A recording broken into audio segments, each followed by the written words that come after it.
जिल्हा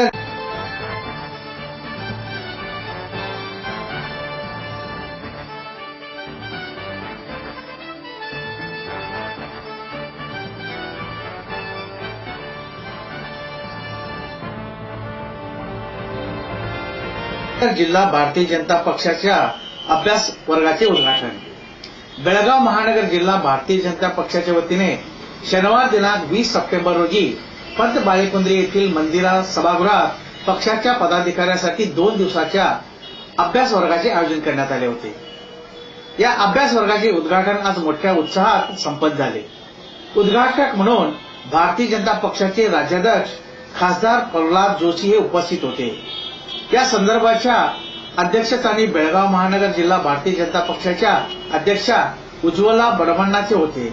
व्यासपीठावर शंकरगौडा पाटील, आमदार संजय पाटील, श्रीकांत कुलकर्णी, एस.बी. जिर्ली, अशोक ऐनापुरे, शिवानंद आदी उपस्थित होते। प्रारंभी विलास पवार यांनी उपस्थित पाहुण्यांचे स्वागत करून सर्वांचा थोडक्यात परिचय करून दिला। उज्ज्वला बडवण्णाचे आणि एम.बी. जिर्ली यांनी प्रल्हाद जोशी यांचा हार घालून सत्कार केला। प्रास्ताविक करताना उज्ज्वला बडवण्णाचे खासदार प्रल्हाद जोशी यांच्या शुभहस्ते दीपप्रज्वलन करून या अभ्यास वर्गाचे पाहुण्यांनीही दीपप्रज्वलन केले। उद्घाटनपर भाषणात खासदार प्रल्हाद जोशी म्हणाले, भारतीय जनता पार्टी ही इतर राजकीय पार्टीपेक्षा वेगळी आहे।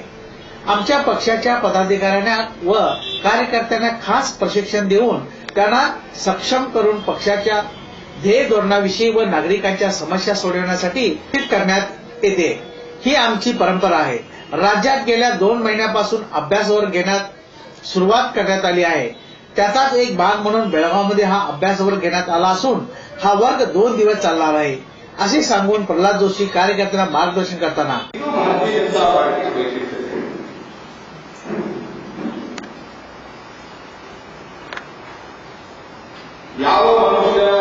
विशेष म्हणजे यावेळी केजीपीचे माजी राज्य सेक्रेटरी शंकरगौडा पाटील हे प्रथमच भारतीय जनता पक्षाच्या व्यासपीठावर तसेच आताच भारतीय जनता पक्षात दाखल झालेले विलास पवार हे जोमाने कार्यरत झाल्याचे दिसून आले।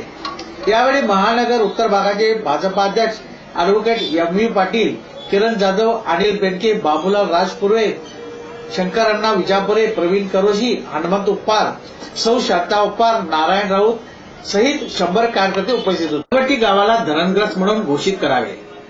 बेळगाव शहराला पाणी पुरवठा करणाऱ्या राकोस्कोप धरणामध्ये बेळवटी गावाची शेती व गावठाण भागातील जमीन गेल्यामुळे बेळवटी गावातील शेतकरी वाऱ्यावर पडले आहेत। यापूर्वी सुद्धा अनेकदा जिल्हाधिकाऱ्यांना निवेदन देण्यात आले आहे, पण याचा काहीच उपयोग झालेला नाही।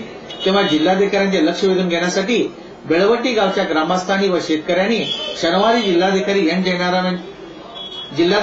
जयराम यांची भेट घेऊन त्यांना लेखी निवेदन सादर करून बेळवटी गावाला धरणग्रस्त गाव म्हणून घोषित करून शेतकऱ्यांना जमीन, धान्य व इतर वस्तू माफक दरात उपलब्ध करून द्याव्यात अशी मागणी केली। बेळवटी गावचे बीबी देसाई आपल्या गावची व्यथा कथन करताना यावेळी बेळवटी गावचे ग्रामस्थ व शेतकरी तसेच ग्रामपंचायत सभासद उपस्थित होते।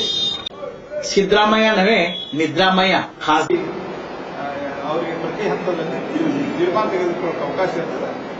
ಸೂಕ್ತವಾದ ತೀರ್ಮಾನವನ್ನು ಜನ ಕೈಗೊಳ್ಳುತ್ತಾರೆ। ಅಂದ್ರೆ ಜನ ಇವರಿಗೆ ನಾವು 60 ಇಯರ್ಸ್ ಫಸ್ಟ್ ವಿಧಾನವನ್ನು ತರುವಂತ ಎಲ್ಲ ಉಪಕ್ರಮಗಳನ್ನು ಭಾರತೀಯ ಜನತಾ ಪಾರ್ಟಿ ಕೈಗೊಳ್ಳುತ್ತೆ। ಸರ್, ಈಗ ಸಿದ್ದರಾಮಯ್ಯ ಅವರ ಮೇಲೆ ಡಿನೋಟಿಫಿಕೇಶನ್ ಪ್ರಕಾರ ಮೊನ್ನೆ ಯಡಿಯೂರಪ್ಪನವರು ಹೋಗಿ ಇವ್ರಿಗೆ ರಾಜ್ಯಪಾಲರಿಗೆ धारवाड येथे हिरो मोटर्स कारखाना सुरू करण्यासाठी मुख्यमंत्र्यांकडे मे महिन्यात अर्ज केला होता, पण सिद्धरामಯ್ಯ यांनी हिरो मोटर्सला 3 सप्टेंबरपर्यंत कोणतेच उत्तर दिले नसल्याने हिरो मोटर्सने आंध्र प्रदेशात हिरो मोटर्स कारखाना निर्माण करण्याचा निर्णय घेण्यात आला आहे। त्यामुळे हुबळी, धारवाड, बेळगाव या उत्तर कर्नाटकातील नागरिक या कारखान्यामुळे या त्रिवेणी शहराचा फार मोठा विकास झाला असता, पण सिद्धरामಯ್ಯ यांच्या खोटारडेपणा तसेच झोपाळपणा यामुळे हिरो दुसरीकडे गेली आहे। त्यामुळे सिद्धरामಯ್ಯ यांचे नाव बदलून निद्रामय्य असे ठेवावे लागेल।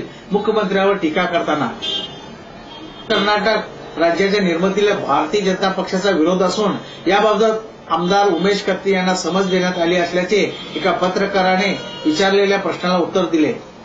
यावेळी पत्रकाराने विचारलेल्या प्रश्नाला उत्तर देताना प्रल्हाद जोशी ಇವತ್ತಿನ ತನಕ 119 ಎಕರೆ ನೀವು ಯಾವ ಆಧಾರದ ಮೇಲೆ ಮಾಡಿದ್ರಿ?